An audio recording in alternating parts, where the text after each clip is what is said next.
Hello மக்களே, big பாஸோட 2வது promo release பண்ணிட்டாங்க. இந்த ப்ரோமோவில் ஃபுல் அண்ட் ஃபுல்லு நம்ம வியானா வச்சு தான் அந்த ப்ரோமோ. நான் இப்போ யார் கூட பேசிக்கிட்டு இருக்காங்கன்னா, விஜய் பார்வதியும் வாட்டர்மெலன் ஸ்டார் திவாகர் கூட தான் பேசிக்கிட்டு இருக்காங்க. இவங்க 3 பேர் தனியாக உட்காந்து பேசிகிட்டு இருக்க. வியன்னா இந்த ஹவுஸ்மேட்ஸை பற்றி சொல்லிக்கிட்டு இருக்காங்க. என்ன சொல்லிக்கிட்டாங்கன்னா, இவங்க வந்தப்போ எல்லாருமே தனித்தனியாக ரொம்ப கான்சியஸாக விளாண்டுக்கிட்டு இருந்தாங்க. இப்போது அது எதுவுமே இல்லை. அது மட்டும் இல்லாமல் உங்கள் கேங்கில் ஏதாவது ஒரு வார்த்தை தப்பாக சொன்னாலோ, ஏதாவது தவறான வேர்ட்ஸ் பேசினாலோ அவங்க அதை சிரிச்சுக்கிட்டு ஜாலியாக எடுத்துக்கிறாங்க.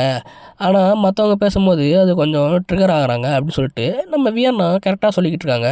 வாட்டர்மெலன் ஸ்டார் என்ன சொல்கிறேன்னா, ஆமாப்பா அவங்க பண்ணுறது அப்படி தான் இருக்குது, கடைசியில் நம்மளே கேனன் ஆக்கிட்டு போயிடுவாங்க அப்படின்னு சொல்லிட்டு நம்ம திவாகர் சொல்கிறாரு. நான் பார்த்த வரைக்கும் வியன்னா இப்போ தான் கொஞ்சம் கொஞ்சமாக வெளில வந்துக்கிட்டு இருக்காங்க. நேற்று ஒட்டுமொத்த ஷோலேயே ஒரு 2 நிமிஷத்தில் மொத்த ஷோவும் ஸ்டீல் பண்ணிட்டு போனது நேற்று வியானா மட்டும்தான். நேற்று எபிசோட் பார்த்த எல்லாருக்குமே தெரியும். நேற்று எல்லாருமே போட்டு உழப்பிக்கிட்டு இருந்தாங்க அந்த டாஸ்க்கை. யாரா அந்த பையன் டாஸ்க்கை போட்டு உழப்பிக்கிட்டு இருந்தாங்க. ஒவ்வொருத்தவங்க சொல்கிறதையும் ஆனால் பிக் பாஸ் இது எதுவுமே ஒத்துக்கிற மாதிரி இல்லை, நீங்கள் மாற்றி சொல்லுங்கன்னு சொல்லிட்டு இருந்தார். நம்ம வியானாவும் அந்த டாஸ்க்கு விளாண்டப்ப இதை யார் 2 பேருக்கு சொல்கிறீங்கன்னு கரெக்டாக நச்சுன்னு 2 பேரை கிட்டத்தட்ட 4 பேரை சொன்னாங்க. இதை பார்த்து பிக் பாஸே பாராட்டினாரு, நீங்கள் தான் சூப்பராக பண்ணீங்கன்னு சொல்லி. அது இல்லாமல் இந்தமாதிரி நான் பார்த்ததே இல்லை அப்படின்னு சொல்லிட்டு பிக் பாஸே பாராட்டினாரு. எல்லாருமே பாராட்டினாங்க இப்படி தான் பேசணும்னு சொல்லி.